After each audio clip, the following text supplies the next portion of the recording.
Hello. അപ്പോൾ നമ്മൾ last വട്ടത്തെ റിവിഷനാണ്. നമുക്ക് എല്ലാ ചാപ്റ്റേഴ്സും പറ്റുന്ന പോലെ ഒന്ന് വേഗത്തിലൊന്ന് പറഞ്ഞു പോകാം. അപ്പോൾ നമ്മൾ ഫസ്റ്റ് ചാപ്റ്ററിൻ്റെ റിയൽ നമ്പേഴ്സിൻ്റെ ലാസ്റ്റ് സമ്മറി നിങ്ങളുടെ ടെക്സ്റ്റ് ബുക്കത്തെ പേജ് തന്നെയാണിത്.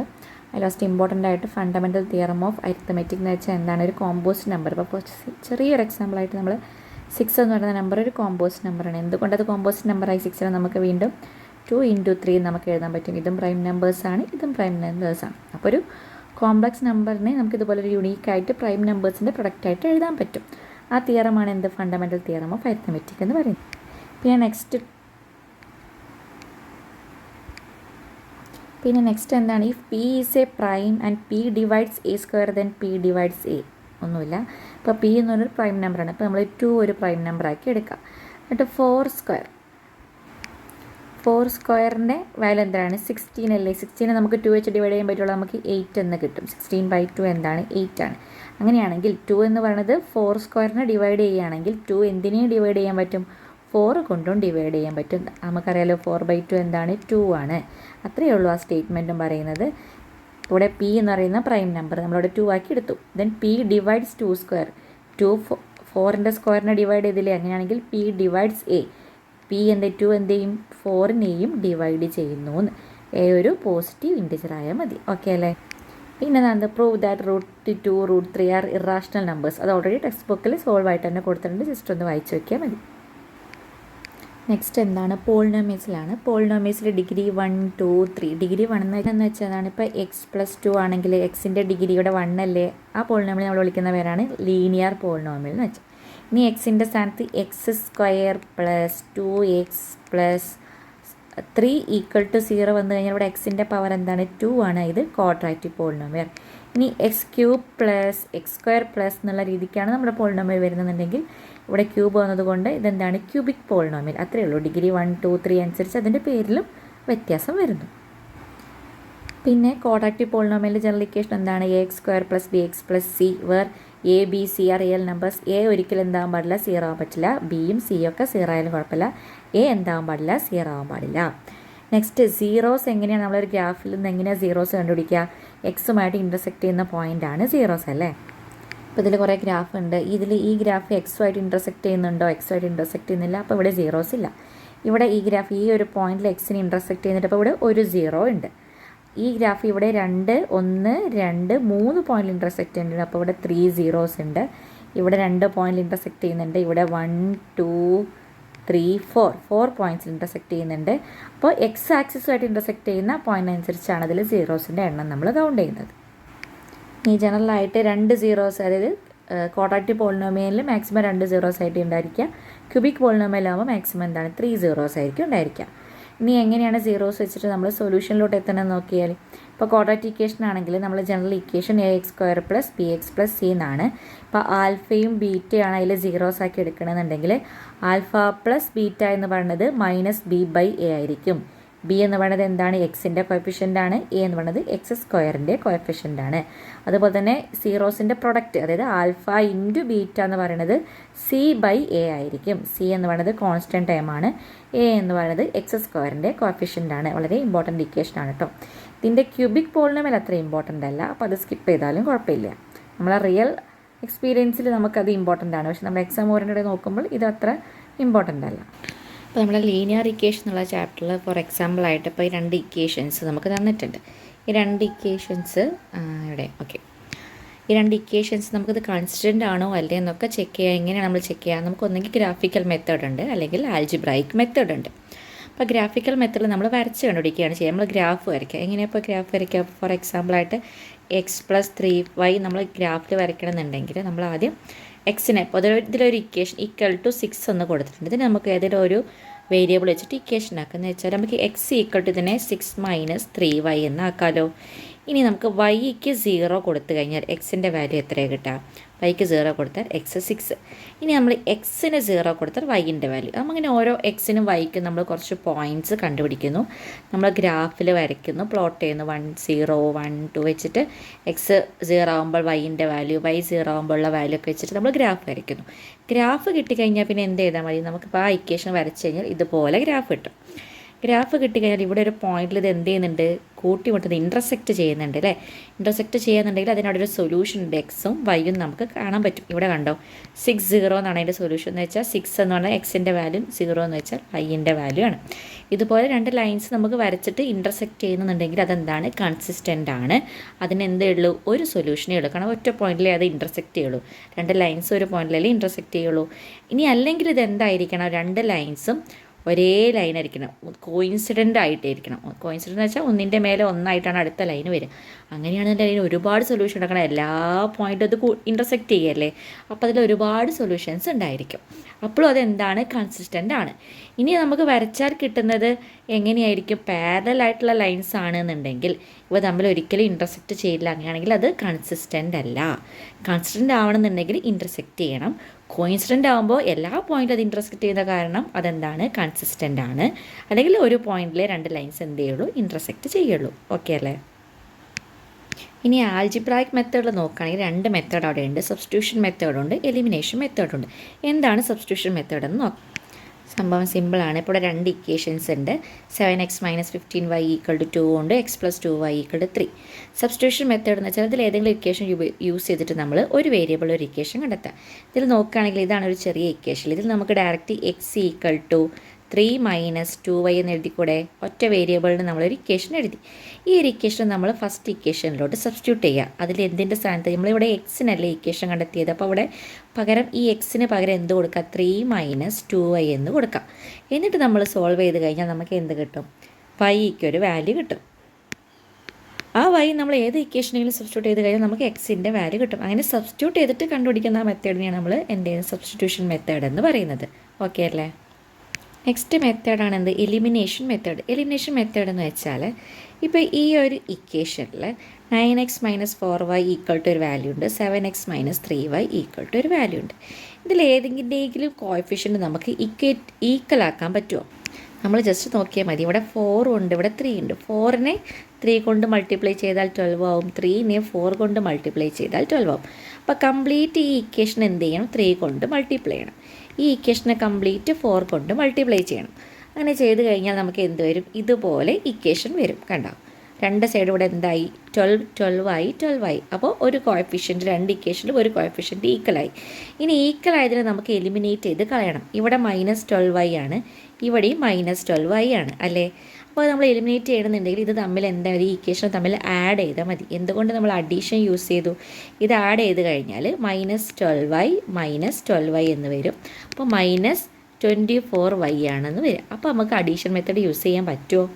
നിങ്ങളെ ടെസ്റ്റ് ചെയ്യാൻ വേണ്ടിയിട്ടാണ് ഞാൻ അഡീഷൻ മെത്തേഡ് യൂസ് ചെയ്തത് കേട്ടോ, അങ്ങനെ വിചാരിച്ചാൽ മതി.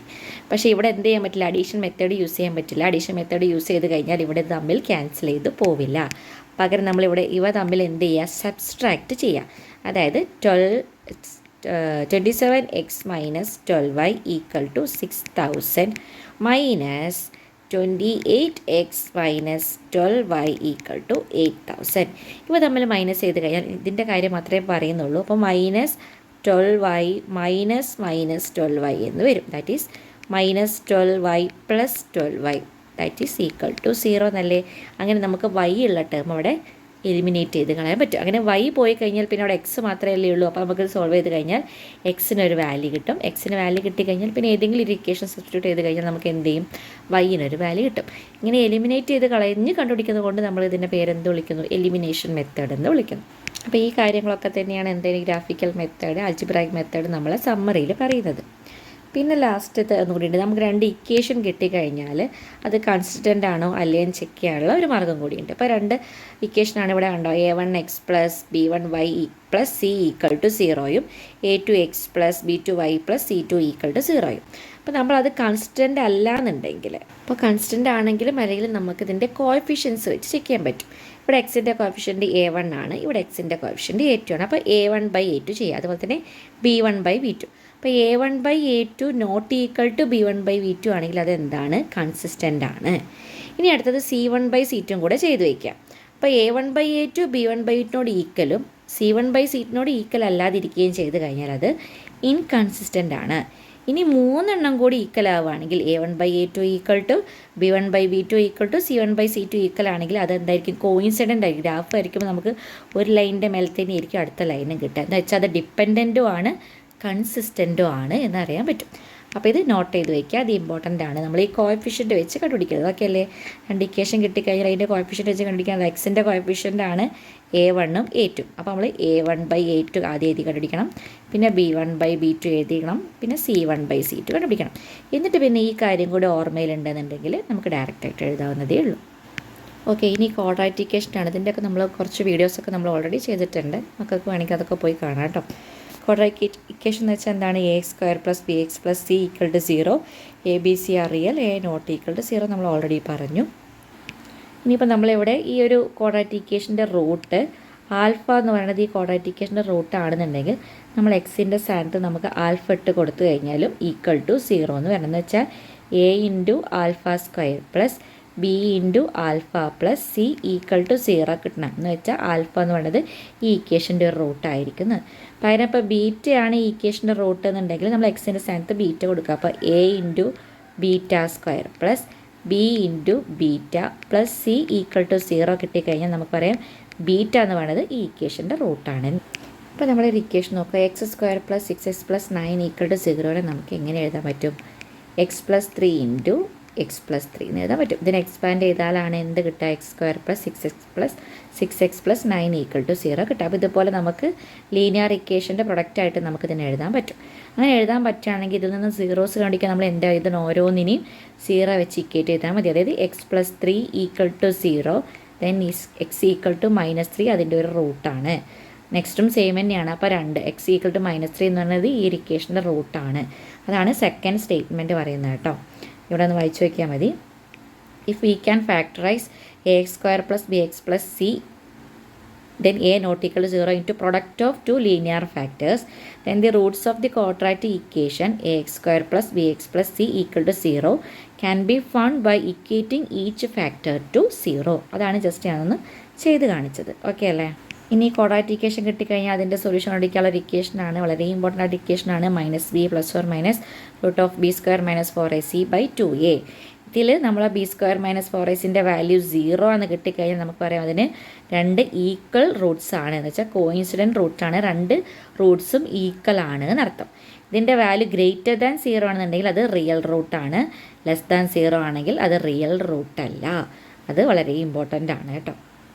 അരിത്മെറ്റിക് പ്രോഗ്രഷൻ്റെ ഒക്കെ നമ്മൾ കുറേ വീഡിയോ ചെയ്തിട്ടുള്ളതാണ്, മക്കൾക്ക് നോക്കിയാൽ. അരിത്മെറ്റിക് പ്രോഗ്രഷൻ എന്ന് വെച്ചാൽ എന്താണ്? കോമൺ ഡിഫറൻസ് ഉണ്ടായിരിക്കും അല്ലേ? ഇപ്പോൾ 1 2 3 എന്ന് പറഞ്ഞാൽ നാച്ചുറൽ നമ്പേഴ്സ് ആണെന്നുണ്ടെങ്കിലും ഇതിൻ്റെ ഇടയ്ക്കുള്ള ഡിഫറൻസ് എന്താണ്? 1 ആണ്. എല്ലാത്തിൻ്റെയും കോമൺ ഡിഫറൻസ് എന്താണ്? ഈക്വൽ ആയിരിക്കും.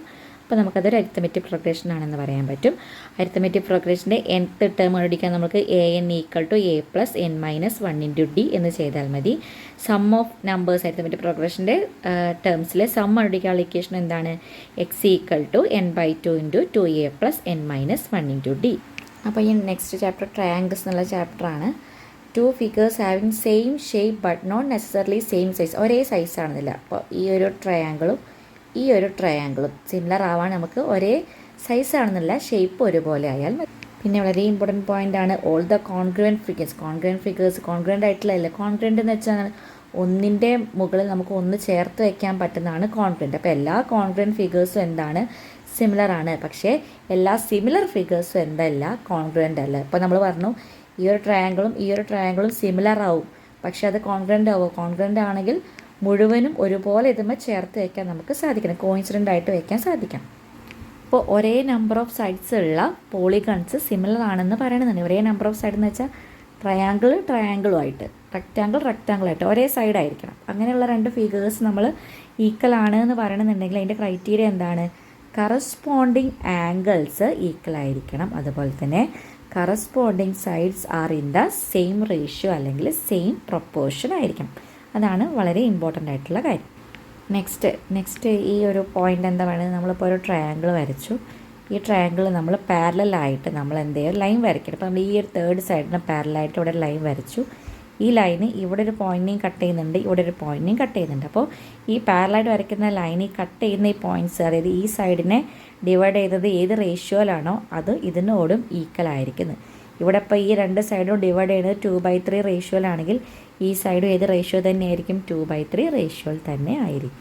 അല്ലെങ്കിൽ നമുക്ക് തിരിച്ചും പറയാൻ കണ്ടോ, A line divides any 2 sides of A triangle in the same ratio. അപ്പോൾ സെയിം റേഷ്യോയിലാണ് ഡിവൈഡ് ചെയ്യുന്നുണ്ടെങ്കിൽ ആ ലൈന് തേർഡ് സൈഡിന് എന്തായിരിക്കും? പാരലലായിരിക്കും. ഈ 4th 5th നേരെ ഓപ്പോസിറ്റ് ആയിട്ടുള്ള സ്റ്റേറ്റ്മെൻറ്റ്സ് ആണ്. ഓക്കെ, അങ്ങോട്ടും ഇങ്ങോട്ടും പറഞ്ഞു തന്നേ ഉള്ളൂ, പക്ഷേ വളരെ ഇമ്പോർട്ടൻ്റ് ആണ്. പിന്നെ നമുക്ക് സിമിലാരിറ്റി ചെക്ക് ചെയ്യുക. അപ്പോൾ ഒരു ട്രയാങ്കിളിൻ്റെ 3 ആംഗിൾസും മറ്റൊരു ട്രയാങ്കിൾ അടുത്ത നെക്സ്റ്റ് ട്രയാങ്കിളിൻ്റെ 3 ആംഗിൾസിനോടും ഈക്വൽ ആണെന്നുണ്ടെങ്കിൽ നമുക്കത് സിമിലർ ആണെന്ന് പറയാം. അപ്പോൾ സൈഡ്സും എന്തായിരിക്കും? സെയിം റേഷ്യോ ആയിരിക്കും. അതാണ് AAA സിമിലാരിറ്റി ക്രൈറ്റീരിയൻ എന്ന് പറയുന്നത്. അതിന് AA സിമിലാരിറ്റി ക്രൈറ്റീരിയൻ ഉണ്ട്. ഇപ്പോൾ 2 ആംഗിളും സിമിലർ ആയാലും മതി. 2 ട്രയാങ്കിൾസിൻ്റെ കറസ്പോണ്ടിങ് 2 ആംഗിൾസ് സിമിലർ ആണെങ്കിലും നമുക്ക് അത്തരം ട്രയാങ്കിൾസിലേക്ക് ആ ടൈപ്പ് ഓഫ് ട്രയാങ്കിൾസ് നമുക്ക് സിമിലർ ട്രയാങ്കിൾസ് എന്ന് പറയാം.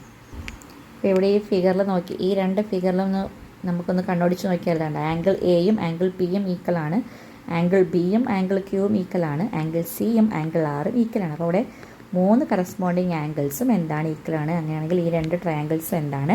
സിമിലർ ട്രയാങ്കിൾസ് ആണ്. ഇനി നമുക്ക് സൈഡുകൾ വെച്ചിട്ട് 3 സൈഡുകളും സെയിം റേഷ്യോയിലാണ് ഡിവൈഡ് ചെയ്യുന്നുണ്ടെങ്കിലും അപ്പോഴും എന്താണ്?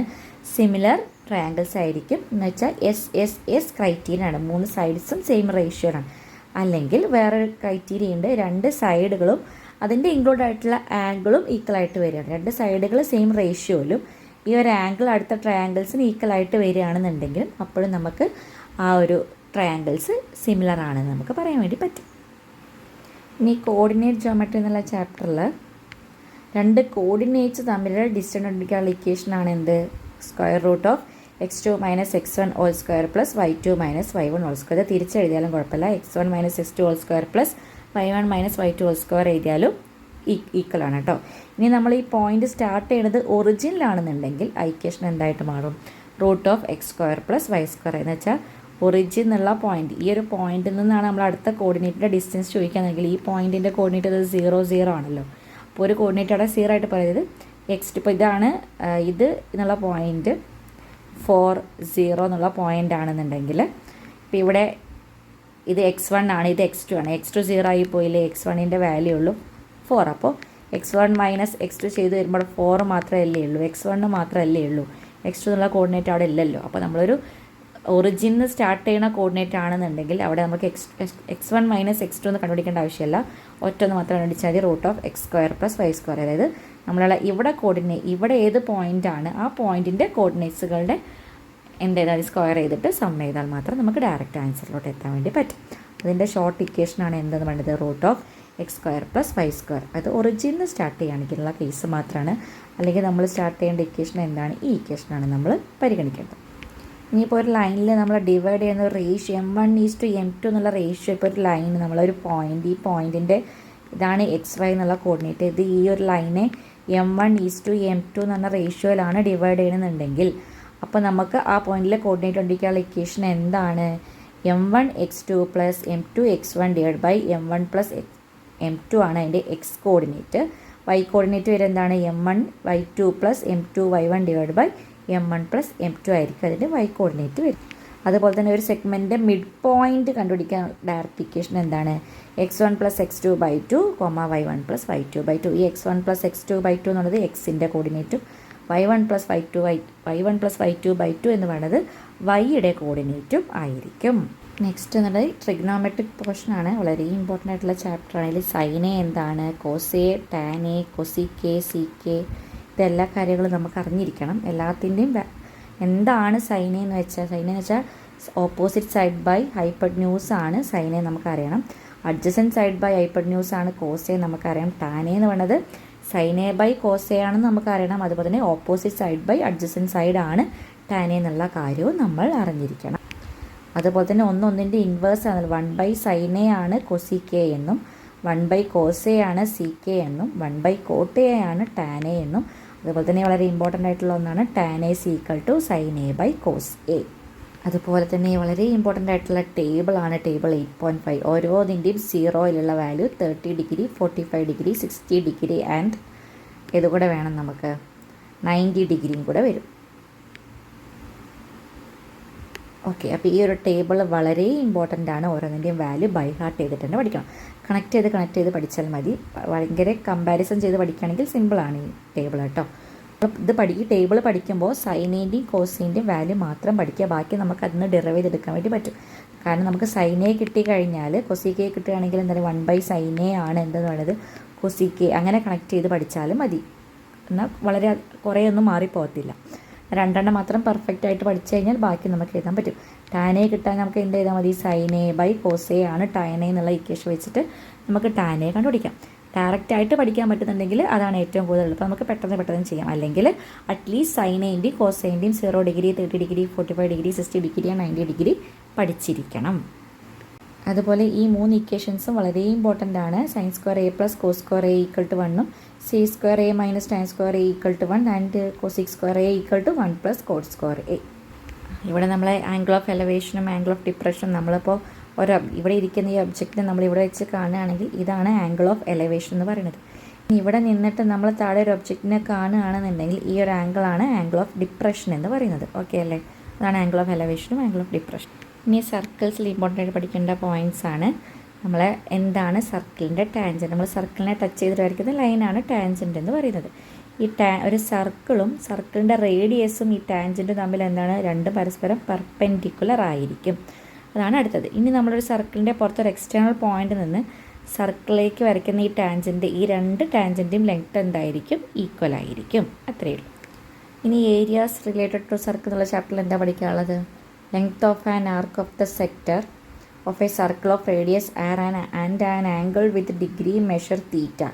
നമുക്കൊരു സെക്ടർ തരികയാണ്. സെക്ടറിൻ്റെ ആംഗിളും നമുക്കറിയാമെന്നുണ്ടെങ്കിൽ അതിൻ്റെ ഏരിയ അല്ലെങ്കിൽ അതിൻ്റെ ലെങ്ത് കണ്ടിരിക്കാനുള്ള ഇക്വേഷനാണ് എന്ത്? θ/360 × 2πr. 2πr എന്ന് വെച്ചാൽ എന്താണ്? അതിൻ്റെ പെരിമീറ്ററാണ്. സർക്കിളിൻ്റെ മൊത്തമുള്ള ഈ ഒരു ഡിസ്റ്റൻസാണ് 2πr. അപ്പോൾ ആ ആർക്കിൻ്റെ ലെങ്ത് കണ്ടിരിക്കാനുള്ള ഇക്വേഷൻ എന്താണ്? θ/360 × 2π ആണ്. ഇനി അതിൻ്റെ ഏരിയ, ഒരു സർക്കിളിൻ്റെ ഏരിയ എന്ന് വെച്ചാൽ എന്താണ്? πr² ആണ്. അപ്പോൾ ഈ 2πrന് പകരം അവിടെ πr² ഇട്ട് കൊടുത്തു കഴിഞ്ഞാൽ നമുക്ക് എന്തായി? ആ സെക്ടറിൻ്റെ ഏരിയ കണ്ടുപിടിക്കാനുള്ള ഇക്വേഷനായി. Area of a sector of a circle എന്ന് വെച്ചാൽ എന്താണ്? θ/360 × πr². πr² പകരം 2πr കിട്ടിയാൽ നമുക്കതിൻ്റെ ലെങ്ത്ത് കണ്ടുപിടിക്കാൻ വേണ്ടി പറ്റും. ഇനി ഇവിടെ area of A segment of a circle. Segment of a circle എന്ന് വെച്ചാൽ ഈ ഒരു സെഗ്മെൻറ്റ്. ഇവിടെ നമ്മുടെ സെൻറ്റർ, ഇവിടെ നമ്മുടെ സെക്ടർ. ഇത് മൊത്തമാണ് സെക്ടർ എന്ന് പറയുന്നത്. അപ്പോൾ നമുക്ക് ഈ സെഗ്മെൻറ്റിൻ്റെ ഈ ഒരു ഏരിയ കിട്ടണമെന്നുണ്ടെങ്കിൽ നമുക്ക് എന്ത് ചെയ്താൽ മതി? ഈ കംപ്ലീറ്റ് സെക്ടറിൻ്റെ ഏരിയയിൽ നിന്ന് ഈ ഒരു ട്രയാങ്കിളിൻ്റെ ഏരിയ എന്ത് ചെയ്താൽ മതി? സബ്സ്ട്രാക്റ്റ് ചെയ്താൽ മതി. അത് മാത്രമേ അവിടെ പറയുന്നുള്ളൂ. ഇവിടെ എന്താ പറയുന്നത് നോക്കി? Area segment of a circle എന്ന് പറയുന്നത് area of the corresponding sector minus area of the corresponding triangle. ഇപ്പോൾ നമ്മൾ സർഫസ് ഏരിയ ആൻഡ് വോളിയം എന്നുള്ള ചാപ്റ്ററിലാണെന്നുണ്ടെങ്കിൽ ഇപ്പോൾ ഈ ഒരു സോളിഡ് ഫിഗർ, ഈ ഒരു ഫിഗറിൻ്റെ സർഫസ് ഏരിയയാണ് നമ്മൾ കണ്ടുപിടിക്കണമെന്നുണ്ടെങ്കിൽ ഇത് 2 പാർട്ടുണ്ട്. ഇവിടെ ഒരു ഹെമിസ്ഫിയറും ഉണ്ട്, ഇവിടെ ഒരു കോണുണ്ട് അല്ലേ? അപ്പോൾ curved surface area of the hemisphere separate കണ്ടുപിടിക്കണം. അതുപോലെ തന്നെ curved surface area of the കോണും കണ്ടുപിടിക്കണം. എന്നിട്ട് രണ്ടും കൂടി ആഡ് ചെയ്ത് കഴിഞ്ഞാൽ നമുക്ക് ഇതിൻ്റെ എന്ത് കിട്ടും? ടോട്ടൽ സർഫസ് ഏരിയ കിട്ടും. അങ്ങനെ തന്നെയാണ് നമ്മളിതിൻ്റെ വോളിയം കണ്ടുപിടിക്കുകയാണ്. ഇപ്പോൾ വോളിയം കണ്ടുപിടിക്കുകയാണെന്നുണ്ടെങ്കിൽ എന്ത് കണ്ടുപിടിക്കണം? നമ്മൾ ആ ഹെമിസ്ഫിയറിൻ്റെ വോളിയം കണ്ടുപിടിക്കണം. അതുപോലെ കോണിൻ്റെ വോളിയം കണ്ടുപിടിക്കണം. എന്നിട്ട് നമ്മൾ ആഡ് ചെയ്ത് കഴിഞ്ഞാൽ നമുക്ക് ആ ടോട്ടൽ ആ ഒരു പ്രൊഡക്റ്റിൻ്റെ വോളിയം കിട്ടും. ഇത് കംപ്ലീറ്റ് ഈ ചാപ്റ്ററിൽ അത്രയും നമുക്ക് നോക്കാനുള്ളൂ. ഇനി ഓരോ ഹെമിസ്ഫിയറിൻ്റെ ഇക്വേഷൻസ് ആണ് പിന്നെ വേണ്ടത്. സ്ഫിയറിൻ്റെത്, ഹെമിസ്ഫിയറിൻ്റെത്, സിലിണ്ടറിൻ്റെ. ഇതിൻ്റെ കർവ്ഡ് സർഫസ് ഏരിയേൻ്റെയും വോളിയത്തിൻ്റെ ഒക്കെ ഇക്വേഷൻസ് ഓർത്ത് വയ്ക്കുക. നമ്മൾ ഇതിൻ്റെ കാര്യങ്ങളൊക്കെ നമ്മൾ ഓൾറെഡി ചെറിയ വീഡിയോസൊക്കെ ഇട്ടിട്ടുണ്ടായിരുന്നു. മക്കൾക്കത് റെഫർ ചെയ്താൽ മതി. ഇനി നമ്മൾ സ്റ്റാറ്റിയിൽ എന്തൊക്കെയാണ് പഠിക്കാനുള്ളത്? നമുക്ക് മീൻ കണ്ടുപിടിക്കാൻ ഡയറക്റ്റ് മെത്തേഡ് ഉണ്ട്, അസ്യൂംഡ് മീൻ മെത്തേഡ് ഉണ്ട്. അതുപോലെ തന്നെ മറ്റൊരു മെത്തേഡും കൂടി ഉണ്ട്. എന്ത്? സ്റ്റെപ്പ് ഡീവിയേഷൻ മെത്തേഡ് കൂടി ഉണ്ട്. ഓക്കെ അല്ലേ? അപ്പോൾ ഡയറക്റ്റ് മെത്തേഡ് എന്താണ്? σFi(x) σFi(h) നമുക്ക് ഡയറക്റ്റ് മെത്തേഡിൽ മീൻ കണ്ടുപിടിക്കാം. അസ്യൂംഡ് മീൻ എന്ന് വയ്ക്കുമ്പോൾ നമുക്ക് A + σFi(di) σFi വെച്ചിട്ട് നമുക്ക് അസ്യൂംഡ് മീൻ മെത്തേഡിലൂടെയും മീൻ കണ്ടുപിടിക്കും. അതുപോലെ തന്നെ സ്റ്റെപ്പ് ഡീവിയേഷൻ മെത്തേഡിൽ ഈ ഒരു ഇക്വേഷൻ യൂസ് ചെയ്ത് കഴിഞ്ഞാൽ നമുക്ക് സ്റ്റെപ്പ് ഡീവിയേഷൻ മെത്തേഡിലൂടെയും മീൻ കണ്ടുപിടിക്കാൻ വേണ്ടി പറ്റും. ഇതിലൊക്കെ നമുക്ക് അറിയേണ്ടത് ഈ ഓരോരോ ഇക്വേഷൻസ് ആണ്. ഇക്വേഷൻസൊക്കെ എന്താണെന്നും ഇതിൽ ഓരോ കാര്യങ്ങൾ എന്താണെന്ന് അറിഞ്ഞു കിട്ടിക്കഴിഞ്ഞാൽ പിന്നെ ഈ ചാപ്റ്റർ ബുദ്ധിമുട്ടൊന്നുമില്ല. Mode = L + F1 - F0 / 2 F1 - F0 - F2 × H. അതുപോലെ തന്നെ മീഡിയം കണ്ടുപിടിക്കാനുള്ള ഈ ഇക്വേഷൻ വെച്ചിട്ട് നമ്മൾ ഓരോ പ്രോബ്ലംസ് നമുക്ക് നോക്കിക്കഴിഞ്ഞാൽ നമുക്ക് ഈ ചാപ്റ്റർ വളരെ ഈസി ആയിട്ട് ചെയ്യാം. ഈ ലാസ്റ്റ് നിമിഷം ഇപ്പോൾ ഇത് എന്താണ് ഏതാണെന്നൊക്കെ പറഞ്ഞ് നമ്മുടെ വീഡിയോസ് ഒരുപാട് ലെങ്ത്തായി പോകും, മക്കൾക്ക് കാണാനും ബുദ്ധിമുട്ടായിരിക്കും. ജസ്റ്റ് എല്ലാ ചാപ്റ്ററിൻ്റെയും ഒരു ഔട്ട്ലൈനാണ് നമ്മൾ ഈ വീഡിയോ കൊണ്ട് ഉദ്ദേശിച്ചത് കേട്ടോ. ലാസ്റ്റ് ചാപ്റ്ററാണ് എന്ത്, പ്രോബബിലിറ്റി എന്ന് പറയുന്നത്. പ്രോബബിലിറ്റി എങ്ങനെയാണ് കണ്ടുപിടിക്കാൻ, നമ്മൾ number of outcomes favoured to total all possible outcomes. നമുക്ക് വേണ്ട ഔട്ട്കം എന്താണോ അതിന് നമ്മൾ ടോട്ടൽ എത്ര ഔട്ട്കം കിട്ടും എന്നുള്ള ഡിവൈഡ് ചെയ്യുന്ന ആ റേഷ്യോ ആണ് നമുക്ക് ആ പ്രോബബിലിറ്റി നമുക്ക് കിട്ടുന്നത്. ഷുവർ ഇവൻറ്റിൻ്റെ പ്രോബബിലിറ്റി 1 ആയിരിക്കും, അതിന് ഇമ്പോസിബിൾ ഇവൻറ്റിൻ്റെ പ്രോബബിലിറ്റി 0 ആയിരിക്കും. പ്രോബബിലിറ്റിൻ്റെ വാല്യൂ എപ്പോഴും 0ക്കും 1നും ഇൻ ബിറ്റ്വീൻ ആയിട്ടാണ് വരിക.